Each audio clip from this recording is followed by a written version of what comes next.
Really pleased with our team. This is a very important game for the University of North Carolina.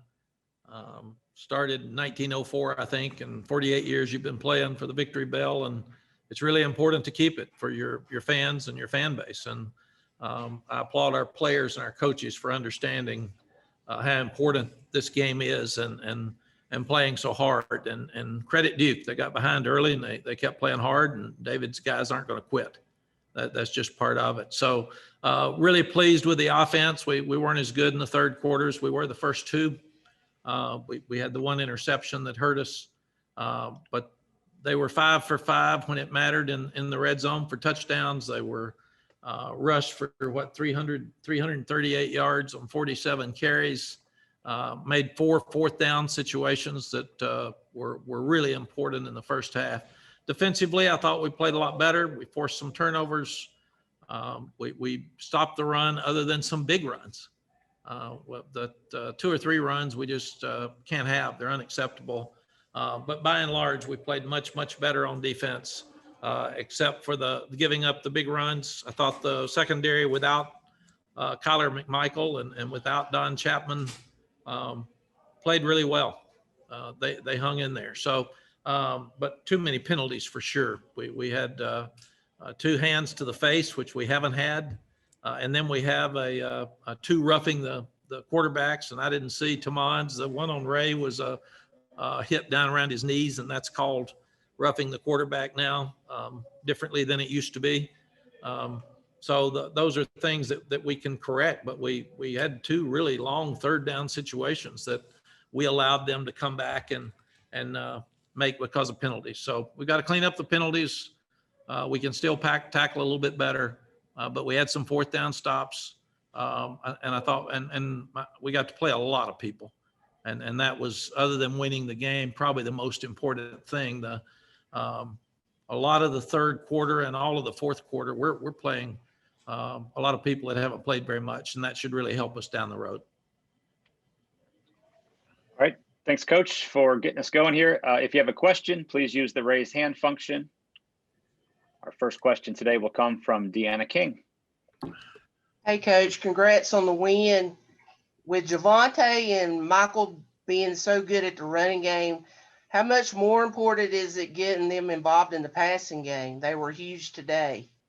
Yeah, Deanna, it's really important. They're such good players, all-around players. Michael caught 2 or 3 balls on fourth down in the flat that led to touchdowns. And Michael. But both of them can pass protect. I was proud that as good as the pass rush is at Duke, I think we only had 1 sack today. And I think we had 5. We gained 5. But those 2 guys can run. They have patience. They can run with power. They can protect. They're really good route runners, and they can both catch the ball well. So they're the all-around player. Thank you. Thank you. All right. Next question comes from Andrew Jones. Hey, Coach, in the last 4 games, you guys have followed up 2 disappointing losses with really positive performances and wins over rivals. What do you attribute that to? You can't let a loss beat you twice. We have to go back to work. And it's really important, as hard as losses are on all of us, that we figure out what we need to fix, we correct it, and we go right back to work to make sure that we don't have that bad feeling again the next week. So you can't ever let one loss beat you twice. And a lot of people do, because they just let the negatives be out there so much that it beats you down another week. So I applaud the staff and these players, as negative as things can get in their lives outside of football, and with the distractions of the election this week and changing schedule. They really did a tremendous job of preparing to play and playing well today. How important is being able to do that to the culture of the program, and how challenging is it for you to instill that into the culture of the program? Well, Andrew, it's really important. It's one of the most important things, is that you end up playing really hard every week. And I challenged them even at halftime. We were down 31-7 at Florida State and came back and had a chance to win. So I said, if you stand around now, Duke can get back in the ball game. So are we emotionally at a point where we can play a full game? and not have the ups and downs. And we did that much better today than we've been doing. So hopefully we're making some progress of playing hard the entire game, and hopefully we'll, after a win that they'll be bragged on this week, they can go ahead and prepare themselves to play well next week. Thank you. Appreciate it. Thanks. We need to learn from a win as well as we have a loss, and not take it for granted, because there's still that 7 to 9 plays today that we need to fix. It's just by winning the game, they won't be talked about very much except by us. And as coaches, we can really be hard on the players this week to make sure we fix those mistakes. All right, let's go to Brian Keys. Hey, Mac. You sort of just touched on it, but I wanted to ask, what do you need to do exactly to make sure that the team is prepared against teams that you're favored for? You talked about being sort of not unprepared, but, getting socked in the mouth a little bit against Florida State and then Virginia. And so how do you fix that so that that doesn't happen for the rest of the season? Well, Brian, we were a favorite over Syracuse. We were a favorite over Boston College. So I don't think that's it. I think that Florida State's very talented, and we allowed them to get excited and get some confidence, and they haven't had that. And then Virginia's a good football team when they've got their quarterback. He's a very good player. So you go back and look at the 2 games we lost. People thought they were awful losses. Well, all of them are. But number one, those teams were much better than their record. And I still think Florida State wakes up at some point because they're talented and they've changed quarterbacks, and he played really well against us. But Virginia can beat anybody. You saw them play Miami down to the wire on the road with the first game back for the quarterback. So I knew going into the Virginia game and Florida State games, they would be very difficult games. Thank you. Thank you. All right, our next question will come from Ross Martin. Hey, Coach, you mentioned playing a lot of young players, probably the most you played all season. Any couple guys that stood out and that you really jumped off the field from you, the young players on defense or offense? I would think, Ross, the defensive guys that jumped out just sitting here without, I saw it like you all saw it, and you had a better view than I did, really. They run yours back. I don't get mine run back. But Miles Murphy penetrated 2 or 3 different times, and I know he had 1 sack and maybe 2. I saw Kamen Rucker just run over somebody once and force the guy back into the quarterback for a sack. I saw Desmond Evans get a sack. I thought I saw Jaquarius Conley making some plays in space that were physical plays. I think those probably jumped out more than anybody else. I know some point in the 3rd quarter, we took out Gimmel and Surratt and put in both the young linebackers and let them play the rest of the game. On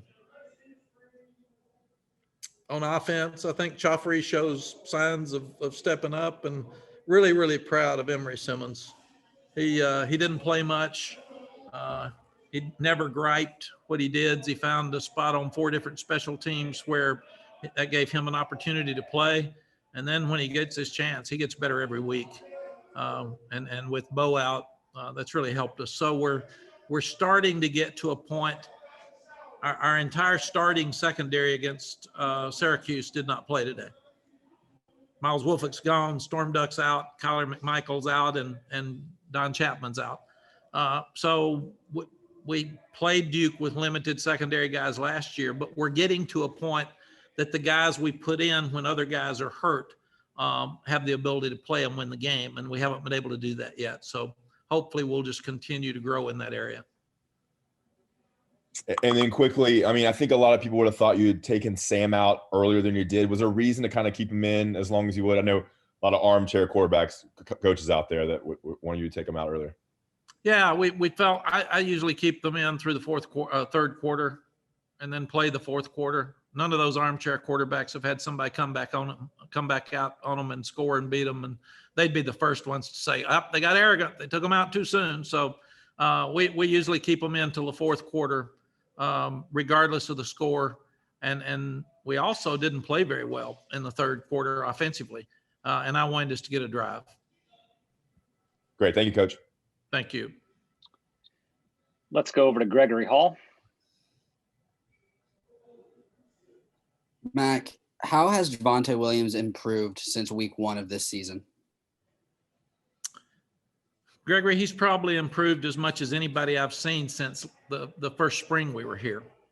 You know, he was a short yardage and goal line guy, and we didn't know how good he was, really. And then in spring, he really looked good, and we knew he and Michael were good. And we had 2 good ones because when I got here, I asked Bubba, is number 8 still here? Because he was the guy. And that's as a TV person, I knew number 8 was really good and really fast, and he made a lot of plays against good teams. And Bubba said yes. But the combination of those 2 has just been really, really powerful for us. So we're really excited. He does everything right. He runs with power. Daryl Moody and I were talking about the other day. He's got some natron means in him. He runs with low pads. He's got really thick thighs, but he's very unselfish. He protects the ball. He can pass protect. He can run pass routes, and he can catch. And he's as good as anybody in the country at breaking tackles. So I do think we may have the best combination of running backs in the country. Is there anything specific to this season, though, that maybe he needed to get better at and has gotten better at specifically to this season? Yes, you go back to last year's Duke game. He fumbled. We're first and goal from the 3. There's 3 minutes left to go. We're going to win by 10 probably. And he reaches the ball out for the goal line because he wants to win so badly. I don't think I've ever seen a kid that crushed coming off the field. And our whole team thought we might lose because they'd lost games like that. So right now he's learned how to really protect the ball. And I think that's the biggest thing. Thank you. Thank you. All right, last one for Coach will come from Greg Barnes. Hey, Mack, I asked this knowing that you have not watched the film yet, but we talked a lot this week about Duke's defensive front and their ability to put pressure on quarterbacks. Looks like Sam was kept clean pretty much most of the day. Kind of what was the game plan coming in with the offensive line and what was so successful today? I think the biggest thing, Greg, is the number one, the emphasis. A lot of times when people see a record that's not as good like Duke's record, our players might not understand how good some of these players are. So our coaches did a tremendous job of showing breakdowns of these guys getting their 7.5 sacks each side and how good they are. And we went over it and over it and over it and really challenged our offensive line. Secondly, we kept the tight end in some, and Garrett Walston really helped us. That's why he wasn't involved as much today, but that was a factor.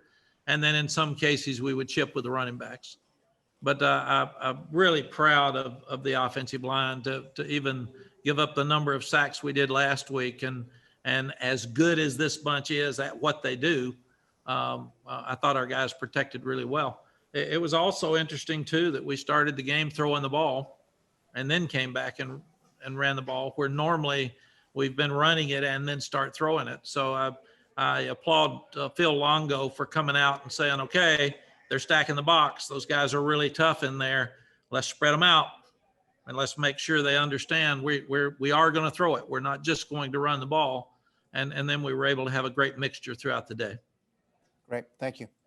Thank you. All right, Coach, we appreciate your time. Thank you so much. Okay, I'll see you guys on Monday.